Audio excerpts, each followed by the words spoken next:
Buenos días, profesora. Quería que nos contara un poco cómo surge la escuela en la República Argentina. Bueno, buenos días. La escuela en la Argentina surge a principios del siglo XIX, cuando se consolida el Estado Nacional Argentino. Entonces hay una necesidad de esos presidentes, sobre todo de los presidentes históricos, Mitre, Sarmiento, Avellaneda, de empezar a darle forma a la escuela argentina. Porque durante los años anteriores, la verdad que el sistema educativo no estaba consolidado, no era una política de Estado. Convengamos que no era una política de Estado porque no teníamos la conformación de nuestro Estado. Nosotros recién tuvimos constitución en el 53, 1853, y ahí se le da inicio a toda esta nueva política educativa. Es una gran labor la que se lleva a cabo, sobre todo por Sarmiento en su primera etapa. Es una escuela que intenta homogenizar, pero no es homogenizadora, sino que es más excluyente que inclusiva. ¿Por qué? Porque la política que tiene la escuela en ese momento, cuando se la crea, es integrar a todas las oleadas de inmigrantes que estaban llegando a la Argentina para fomentar y trabajar en el modelo agroexportador, y además a todas estas culturas que vivían por fuera de las grandes ciudades, que empezaron a llegar a las ciudades como mano de obra. Entonces se intentó con el guardapolvo blanco, que era un símbolo de homogenización, enseñar los símbolos patrios, enseñar a todos a leer y escribir en castellano, homogenizar un sistema educativo, olvidándose en realidad de que todos esos chicos que empezaban a entrar al sistema educativo venían con distintas realidades, venían con distintas creencias, culturas, religión. Entonces era muy difícil hablar de homogenización. En realidad no era una escuela heterogénea, era una escuela heterogénea que no funcionaba para ese sistema. Otra pregunta. Usted habló de Sarmiento y de Mitre. Hay una diferencia porque cada uno hizo hincapié en un nivel, digámoslo de alguna manera, de la educación. ¿Qué fue lo que priorizó Sarmiento en relación al nivel primario y qué fue lo que priorizó Mitre en relación al nivel secundario? Sarmiento prioriza la alfabetización. Él hace un censo nacional en 1863 que le demuestra que la mayoría de la población es analfabeta.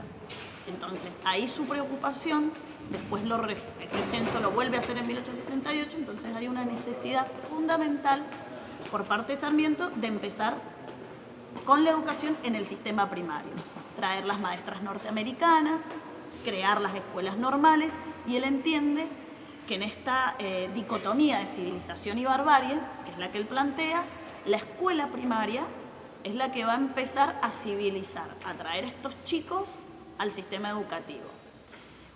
Vuelvo a repetir, un Sarmiento que plantea una escuela inclusiva, pero que no hablamos en aquellos tiempos de escuela inclusiva. Mitre, por ejemplo, entiende que hay que focalizar en la educación secundaria. La educación secundaria tiene que formarnos a técnicos que se puedan, de alguna manera, insertar en esa Argentina del mercado mundial como proveedora de materias primas. Entonces se necesita gente exclusivamente para el trabajo, que dependa de un patrón. No hay una idea de crecimiento de la población desde el punto de vista intelectual y de ir superando diferencias, sino que lo que generó esta escuela en realidad fue una brecha muy grande entre los que podían insertarse al sistema educativo y los que no pudieron insertarse. Bien, y si comparamos esa realidad de siglo XIX, siglo XX, con la realidad actual, ¿qué podemos decir de la educación y de la escuela en particular en este tiempo, en esta línea histórica? Yo creo que la escuela y la educación ha hecho un salto muy importante. Nosotros no debemos olvidar la ley 1420 de 1884, que establece la educación gratuita, laica, obligatoria en el sistema primario, ¿sí? Entonces, una ley que, si nosotros analizamos las estadísticas de esa época, que hay bastantes, podemos ver que cada vez que la Argentina intentó poner un sistema obligatorio, aumenta la matrícula. Entonces, la obligatoriedad nos habla de inclusión, ¿sí? La ley 1420 intenta, y es una ley pionera y es una ley muy importante hasta para América Latina. Yo creo que en realidad, si bien cada vez que nosotros hemos intentado hacer o la obligatoriedad en la secundaria, o la obligatoriedad en los jardines, o la obligatoriedad en el sistema primario, aumenta la matrícula y eso nos habla de una inclusión. ¿Qué inclusión queremos? ¿Una inclusión con los chicos en la escuela nada más? Entonces lo que hay que plantearse es que la Argentina ha ido evolucionando en su sistema de obligatoriedad y lo ha logrado a partir de la Ley Nacional de Educación, en el 2003 la de Financiamiento Educativo y la Ley Nacional de Educación que planteó todos los sistemas, desde la salita de 4 hasta el nivel secundario inclusivo.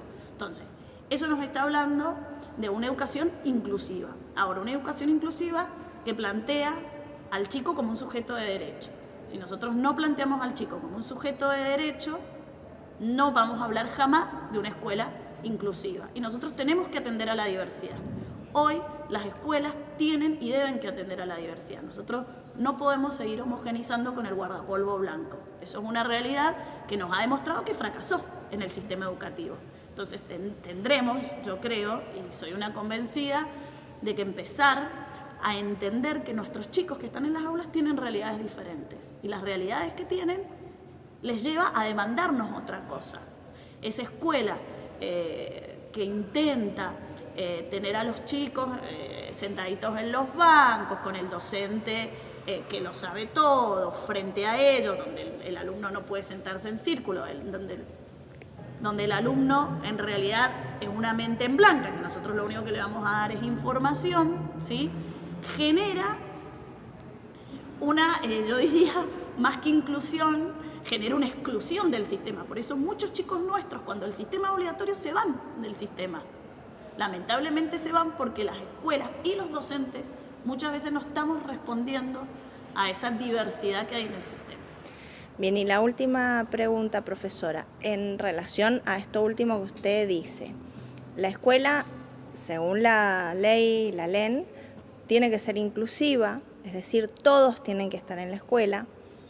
¿Qué pasa con aquellos que son diferentes o que tienen capacidades diferentes o que tienen alguna dificultad? ¿Está contemplado en la normativa? ¿Está contemplado en la realidad de las escuelas? Está contemplado en la normativa. En realidad nosotros no podemos mirar hacia el costado. La diversidad está y los chicos tienen que estar en la escuela. Eso es uno de los puntos más importantes si uno lee en profundidad la Ley Nacional de Educación. Ley Nacional de Educación que la provincia de Mendoza no está adherida al 100%. Nosotros no tenemos en nuestra provincia de Mendoza una ley de educación, o sea, que contemplamos un montón de cosas que dice una ley nacional, pero que nosotros propiamente dicho en nuestra provincia no tenemos. Yo creo que la realidad que vemos en las escuelas es diferente. Necesitamos capacitarnos, necesitamos capacitaciones, necesitamos que esos chicos estén en la escuela, esos chicos se tienen que insertar al mundo. Nosotros no podemos hoy, en el 2018, ver a un chico que tiene una discapacidad, porque tiene una discapacidad, dejarlo fuera del sistema, ¿sí? Y plantear, bueno, no, una escuela solo para él, porque ahí sí seguimos fomentando la exclusión en el sistema educativo. Y tendremos que rever nuestras prácticas, nos tendrán que capacitar, tendremos que estar abiertos a la capacitación, eso sin lugar a duda, para ver de qué manera entre todos podemos incluir cada día a esos chicos, porque la ley lo dice y esos chicos tienen que estar en las escuelas. Lo que pasa es que, bueno, la realidad nos muestra otra cosa. Muchísimas gracias, profesora. Hasta luego.